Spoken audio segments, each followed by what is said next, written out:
All right, let's talk about something that trips up so many of us, the discussion essay. We're going to break it down and turn what feels like a really complex task into a simple, step-by-step formula that you can use every single time. You know that feeling, right? You get the prompt, you read the words, discuss both views, and your mind just goes blank. It's a super common problem, but trust me, there is a clear, easy way to handle it.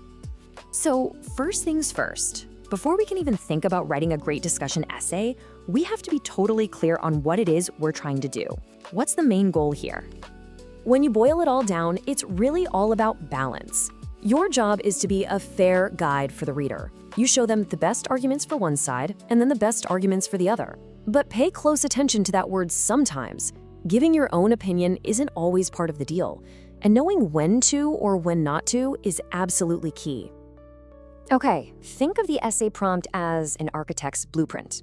I mean, if you don't read the blueprint correctly, the whole building is going to be unstable, right? This is, and I'm not kidding, the most critical step, and it all happens before you've even written a single word. Now, this is where it gets really simple, actually. It turns out there are pretty much only 3 types of these prompts. In type 1, you have to discuss both sides and give your opinion. For type 2, you absolutely cannot give your opinion. Your job is just to explain the 2 sides.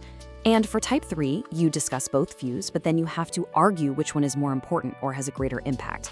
Knowing which of these 3 you're dealing with literally changes your entire approach. Okay, so once you've decoded the blueprint, you need a framework to actually build your essay. And the great thing is, every single powerful discussion essay is built on the exact same strong, logical, and repeatable structure. And here's that process. Just 3 steps, but look at the order. It's so important. You analyze the prompt first, so you know the rules. Then you plan your ideas. And only after you've done all that do you worry about the structure, which is basically the container you'll pour all your great ideas into. And here it is. This is the template. Your introduction sets the stage. Body paragraph 1 is all about view A. Body paragraph 2 is all about view B. Then, if you're allowed to, you have a paragraph for your own opinion. And finally, the conclusion ties it all together. It's clean, it's simple, and it works every time. Now, let's zoom in a little closer. Every single one of your body paragraphs should follow this simple 4-part recipe. You start with a topic sentence that clearly states the main point. Then you explain it. After that, you give a specific example to prove it, and you finish by explaining the result or the so what. If you do this, your paragraphs will be incredibly clear and persuasive. All right, enough with the theory. The best way to really get this is to see it in action. So let's take everything we've just talked about, the blueprint, the framework, the recipe, and apply it to a real essay prompt. Okay, here's our prompt. So, step 1, analyze. We see the words discuss both views and give your opinion. We know immediately this is a type 1 prompt. We must give our opinion at some point. See? Easy. Now, let's build that first body paragraph, piece by piece, starting with the topic sentence.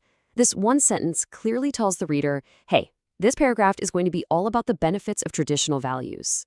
No confusion. Okay, now we add the next layer, the explanation. We've said that values provide stability and identity, and now we explain how they do that, by instilling discipline and strengthening bonds. But that's still a little abstract, isn't it? You need to make it real. And that's where the example comes in. By mentioning specific cultural practices, we make the argument concrete and much more believable. And finally, we wrap it all up with the result.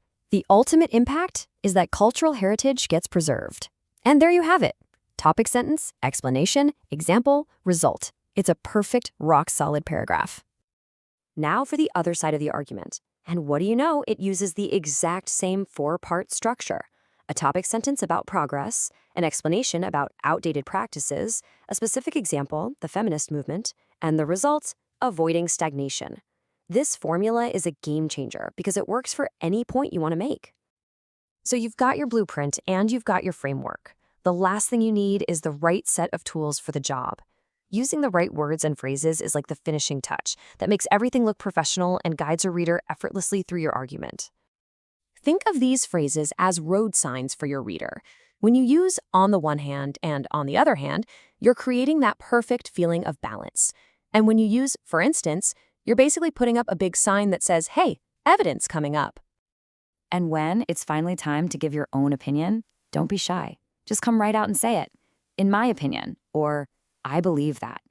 And for the conclusion, a phrase like in conclusion, while both sides have valid arguments, is perfect because it shows you've considered everything fairly before giving your final word. Okay, we've walked through the whole process. We know what a discussion essay is, how to decode the prompts, how to structure the essay and the paragraphs, and even what words to use. The only thing left to do now is for you to try it yourself. So let's do a quick test. You see this prompt about technology in education. Your brain starts buzzing with ideas about laptops and tablets. But wait, what is the absolute very first thing you do? You analyze the prompt. You see those magic words, discuss both views, and give your opinion.